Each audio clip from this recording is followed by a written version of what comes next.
Okay, so in this video I'm going to continue building on our little box character.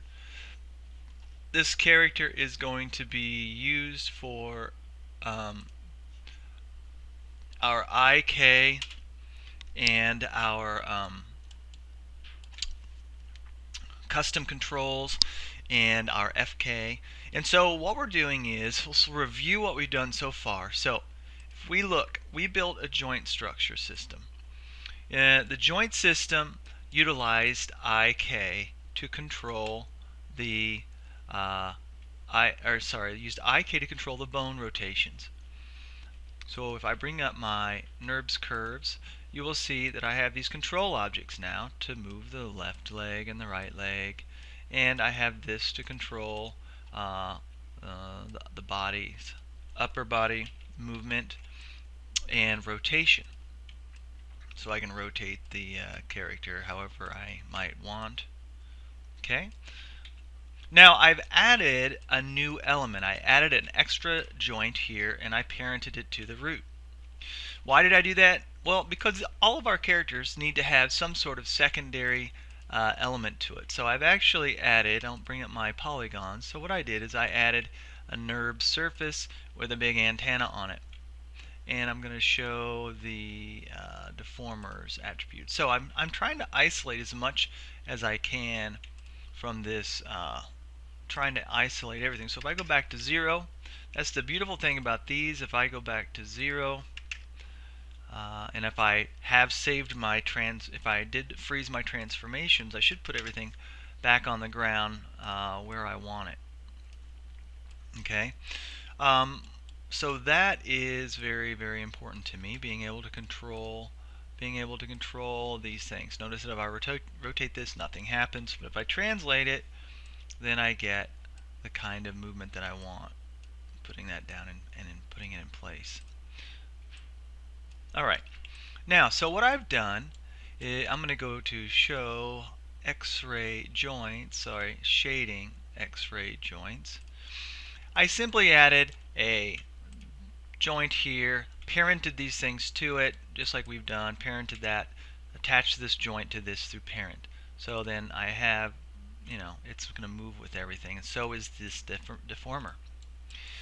And that's great. That's exactly what I want. But now I want to show you how I can add some custom controls to this this object. One of the things we want to do is make sure that we have controls that control some of these objects. Now I want to be able to use this as my head control, and I want to have whatever features the head has, whether it has ears or eyes or mouth. I want to have those controls built into this one. So essentially over here in my channels, I'm going to have more channels that I'm going to create myself. And that is something that I am going to show you how to do right now. So when I select my object, I can go up to modify and I can go to what's called add attribute. I'm going to go to add attribute. I'm going to move this over a little bit. What I'm doing is I'm going to be adding an attribute that's going to be showing up over here. So I'm adding a channel that I can manipulate and control. I need to know what I'm going to call this. I'm going to call this antenna bend. Okay. This is a keyable object, so I want to leave it keyable. The data type is going to be float. That means it's going to have 0.5, 0.2. If you're in the scripting classes and you understand, we've got vector data types, we've got integers, booleans, strings, and we're dealing with float. Now, one of the things we have to know is we have to know a minimum, a maximum value right now. I'm going to make my default value 0, so that at 0 it is at this value. And my minimum value, I actually should have checked this out first before I did this, but I'm gonna guess, and then I'll edit it in a minute. So I'm gonna say my minimum value is -20, and my maximum value is 20. So I have a range. And I'm gonna say OK. Notice that over here it's given me a attribute, and if I middle mouse and scrub, it'll go up to 20 and go down to -20 now. Notice that? Well, that's what I want. One of the things I actually need to check is see what is my actual high and low range on this. So I'm going to go to my bend attribute and I'm actually going to check. So my lowest curvature, I don't mind it going -3, and my highest I might go +3. So my attributes actually need to be adjusted a little bit. So let's see if I can do that. So I'm going to close this. I'm going to select this. I'm going to go to Modify, Edit Attribute, Antenna Bend, and then I'm going to change this to my minimum is -3. I always like to give myself a little more room in my highs and lows than I need, but so then I can always back it off. But I want to at least have the option myself. I'm going to close. So now if I go to this attribute in my channel box, antenna, it should go up to 3 and down to 3. Alright, that's easy enough, right? That makes sense? Well, one of the things we have to do is we have to connect this to driving this. So this is got space for something, but this isn't actually connected to anything. So this is what we need to do. We need to go to our window, General Editors, and Connection Editors.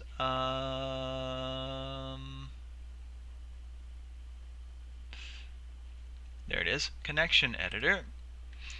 And so here's what we have to do. We have to think this is the driving force and this is what it's controlling.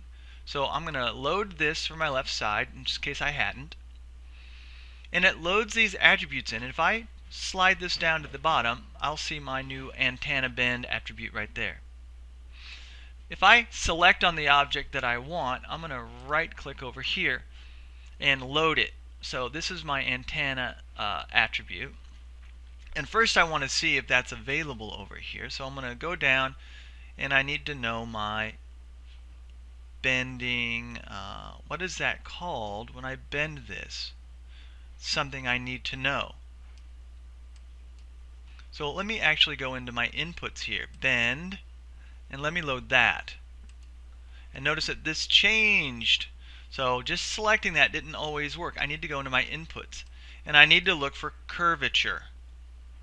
So here's curvature under my bend 1 attributes. So I'm going to select antenna and drive curvature. Notice that this became erect when I did that. Or should I say straight. If I select my control object and I go over to antenna bend, notice now that the attributes are being controlled now from that thing. Now I want to do something a little different now. I want to go back to this modify and I'm going to go back to add attribute and I'm going to call this antenna underscore rotate. And I'm going to give it a -359 because I'm going to go to 359, a maximum 360, and a default of 0. And I'm going to add that, and there I have it, antenna rotate. So antenna rotate needs to drive something. So I'm going to go back to my connection editor, make sure I don't have it up. I do have it here. I'm going to reload my left, and I've got my new attributes here, and I want to move this.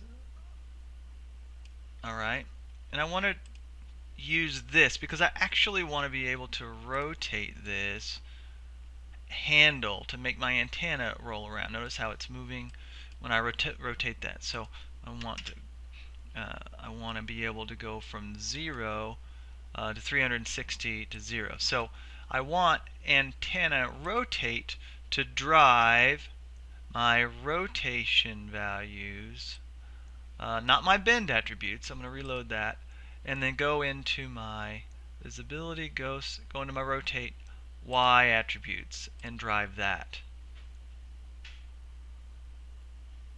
Okay. Let's see if that actually worked. So I'm suspicious that that didn't do anything. Oh, it did. Alright, so that's correct. So here we go. So now I have the ability to bend my antenna wherever I want, and set the rotation values 360 degrees, if you will, so it kind of flops around. Okay? If I wanted to change those values, maybe I want to give myself the ability for it to spin, and I hadn't thought of that first, I might want to go down to my, again, modify, go to edit attributes, go to the one that I want to edit, and maybe I want it to be able to spin around and around and around. So maybe like a negative, let's say 360, maybe a 1200, and a positive 1200, which will give me the ability to make it maybe spin around on the top of his head. I'm going to enter that. So now when I select this and I use this in rotate, I can go and spin it around and around and around and around without stopping for 1200 degrees, for 1200 and some degrees. So that gives me a little bit more versatility. I want it to be set to 90 or so right now, so I can pose it. So now I have some custom controls on there. Now I could have added that custom control to the foot or any of these objects, but I want it to make sense, so to me it makes sense to add it to that head control. Alright, so that's adding custom controls to your control objects. Custom controls to the control objects. Very good. So you'll be adding those to your objects. Next, I'm going to show you how to do set-driven keys, where we can actually define a movement in again, we can have a slider that drives more than one thing, and we can do some pre-composed animations, if you will.